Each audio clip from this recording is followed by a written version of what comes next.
బాబుగోరు వాగ్దానాలు ఆయన గారు సూపర్ 6 చిచి అదే సూపర్ 600 అమలైతే పేదవారు మధ్యతరగతి వారు అదేవిధంగా రాష్ట్ర అభివృద్ధి ఎలా సర్వనాశనం అయిపోతుందో ముందు వీడియోలో మనం తెలుసుకున్నాం. కానీ ఒక నాయకుడిని ప్రజలు నమ్మాలంటే ఆ నాయకుల్లో ఈ 2 లక్షణాలు తప్పకుండా ఉండాలి. ఒకటి, హామీ లేదా మాట ఇచ్చే ముందు నెరవేర్చగలను అనే నిబద్ధత ఉండాలి. 2, ఇచ్చిన హామీలను లేదా ఆ మాటలను నెరవేర్చిన చరిత్ర అయినా ఉండాలి. అయితే బాబుగోరులో అసలు ఈ 2 లక్షణాలు ఉన్నాయో లేదో తెలుసుకోవాలంటే మనం ఆయన చరిత్ర పుస్తకాన్ని ఒకసారి తిరిగేద్దాం. 2014 ఎన్నికల సమయంలో ఏ హామీలు ఇచ్చారో అవి నెరవేరాయో లేదో ఓ లుక్కేద్దాం. 2014లో చంద్రబాబు గారు ఇచ్చిన హామీలు: డ్వాక్రా సంఘాలు తీసుకున్న రుణాలన్నింటినీ అధికారంలోకి రాగానే మాఫీ చేస్తాం, మహిళా సంఘాలకు ₹1,00,000 వరకు వడ్డీ లేని రుణాలు ఇస్తాం. డ్వాక్రా సంఘాల మహిళలకు పూర్తిగా రుణమాఫీ చేశాడా?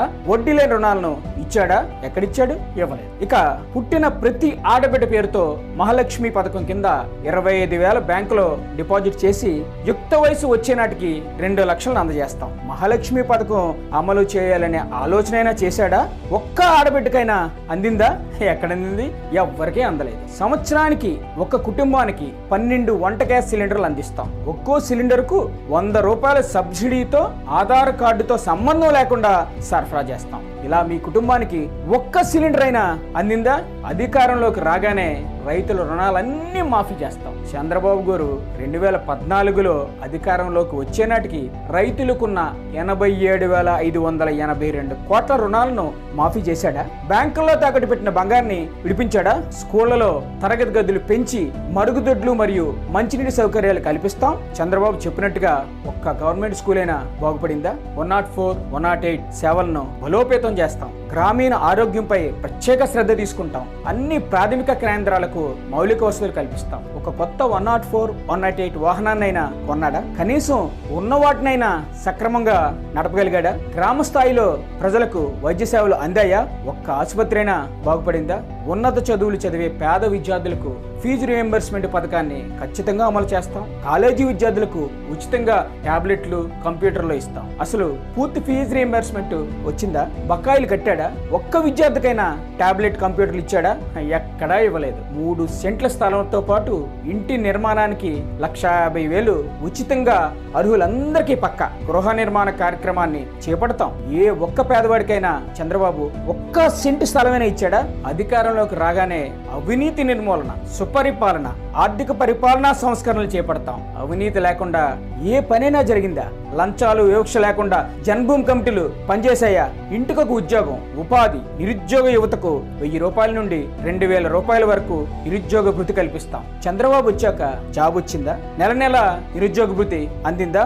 ఇక జగన్మోహన్ రెడ్డి గారు కూడా ఎన్నికల పోరుకు సిద్ధమవుతున్నారు కదా, ఒకసారి ఆయన చరిత్ర పుస్తకాన్ని కూడా తిరిగేసేద్దాం. 2019లో జగన్మోహన్ రెడ్డి గారు ఇచ్చిన హామీలు చూద్దాం. ఎన్నికల రోజు వరకు అక్కా చెల్లెమ్మలకు ఉన్న పొదుపు సంఘాల రుణాల మొత్తం సొమ్ముని 4 దఫాలుగా వారి చేతికి అందిస్తాం. 0 వడ్డీకే రుణాల విప్లవం తెస్తాం. డ్వాక్రా అక్క చెల్లెమ్మల రుణాల మొత్తం సొమ్ము దశల వారీగా వారి చేతికే అందుతోందా? 0 వడ్డీకే రుణాలు పొందుతున్నారా? పొందారు కదా. పిల్లల చదువులకు ఏ పేదింటి తల్లి భయపడద్దు. పిల్లల్ని బడికి పంపితే చాలు, ప్రతి తల్లికి సంవత్సరానికి ₹15,000 ఇస్తాం. అధికారంలోకి రాగానే ఇప్పుడున్న ప్రభుత్వ స్కూల్ ముఖ చిత్రాలను పూర్తిగా మార్చేస్తాం. మీ పిల్లల్ని బడికి పంపితే చాలు. అమ్మఒడి సొమ్ము మీకు అందుతున్న మాట వాస్తవమా కాదా? నాడు నేడు ద్వారా రూపురేఖలు మారిన గవర్నమెంట్ స్కూల్స్ మీకు కనిపిస్తున్నాయా? కనిపిస్తున్నాయి కదా. 45 ఏళ్లు నిండిన ప్రతి బీసీ, ఎస్సీ, ఎస్టీ, మైనారిటీ అక్క చెల్లెమ్మలకు వైఎస్ఆర్ చేయూత ద్వారా మొదటి ఏడాది తరువాత దశల వారీగా ₹75,000 ఉచితంగా అందిస్తాం. అక్కా చెల్లెమ్మలకు చేయూత సొమ్ము విడతల వారీగా అందుతున్న మాట వాస్తవమా కాదా? వాస్తవమే కదా, ఇస్తున్నారు కదా. ప్రతి రైతు కుటుంబానికి పెట్టుబడి కోసం ₹50,000 ఇస్తాం. పంట వేసే సమయానికి మే నెలలో ₹12,500 ఉచిత పంటల బీమా కూడా కల్పిస్తాం. చెప్పిన దానికన్నా మిన్నగా రైతు భరోసా అందుతుందా? ఏడాదికి ₹12,500 బదులు ₹13,500 అందుకుంటున్నారా? అందుకుంటున్నాం కదా. ప్రతి సంవత్సరం ఉచిత పంట బీమా కూడా అందుతుందా? అందుతుంది. రైతు భరోసా కేంద్రాల నుంచి వ్యవసాయ సేవలు అందిస్తాం. శిక్షణా తరగతులు, విజ్ఞాన కేంద్రాలుగా రైతు భరోసా కేంద్రాలు పనిచేస్తాయి. పంటకు తగిన గిట్టుబాటు ధర కల్పిస్తాం. విత్తనం నుంచి అమ్మకం వరకు రైతుకు తోడ్పాటును అందిస్తూ రైతు భరోసా కేంద్రాలు పనిచేస్తున్నాయా? మీరు పండించిన పంటలకు కనీస మద్దతు ధరలు లభిస్తున్నాయి కదా. ఆరోగ్యశ్రీ సేవలు ఇంకా మెరుగ్గా అందిస్తాం. ప్రస్తుత ప్రభుత్వ ఆసుపత్రుల దిశ మారుస్తాం. జిల్లాకు ఒక మెడికల్ కాలేజ్ ఉండేలా చూస్తాం. విస్తరించిన ఆరోగ్యశ్రీ సేవలు మెరుగ్గా అందుతున్నాయా? గ్రామ స్థాయి విలేజ్ క్లినిక్స్ నుంచి మెడికల్ కాలేజీల వరకు నాడు నేడు ఆసుపత్రుల రూపురేఖలు మారాయా? మెడికల్ కాలేజీలు కడుతున్నారా? చాలా కాలేజీలు పూర్తయ్యాయి. మరికొన్ని మెడికల్ కాలేజీలు త్వరలో పూర్తి కావాలి. పేదవారి చదువుకయ్యే ఖర్చును పూర్తిగా భరిస్తాం. పూర్తి ఫీజు రియంబర్స్మెంట్ తో పాటు వసతి భోజనం కోసం అదనంగా ఏటా 20,000 ప్రతి విద్యార్థికి ఇస్తాం. విద్యా దీవెన కింద పూర్తి ఫీజు రియంబర్స్మెంట్ తో పాటు వసతి దీవెనతో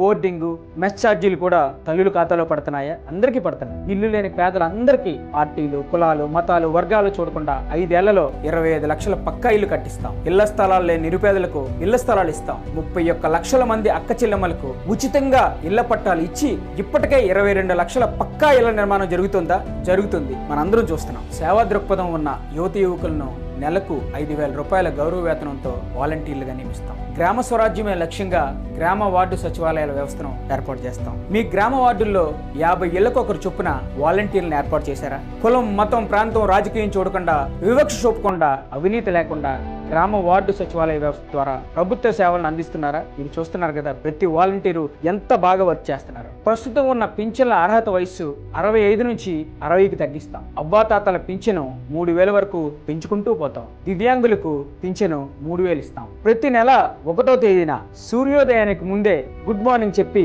అవ్వాతాతలకు, వికలాంగులకు ఏసీలోని ఎక్కడా లేని విధంగా అందిస్తున్నారు కదా. మనం చంద్రబాబు గారు హామీలు చూసాం, ఆయన ఎంతవరకు నెరవేర్చారో కూడా చూసాం. అదే విధంగా జగన్మోహన్ రెడ్డి గారి హామీలు చూసాం, ఆయన ఎంతవరకు నెరవేర్చారో కూడా చూసాం. ఇచ్చిన ఏ ఒక్క మాట మీద నిలబడకుండా, ఏ లాజిక్ లేకుండా నోటికి వచ్చిన హామీలు ఇచ్చి ఒక్కటి కూడా పూర్తి చేయలేని చంద్రబాబుకు ఓటు వేసే కన్నా చేసేవే చెప్తూ చెప్పినవి తూచా తప్పకుండా చేసే జగన్మోహన్ రెడ్డి గారికి ఓటు వేయడం కోటి రెట్లు మిన్నా. బాబు మోసపూరిత వాగ్దానాలు వ్యక్తిగతంగా పెను ప్రమాదంతో సమానం. దయచేసి ఓటు వేసే ముందు ఏపీ భవిష్యత్తు గురించి జాగ్రత్తగా ఆలోచించండి.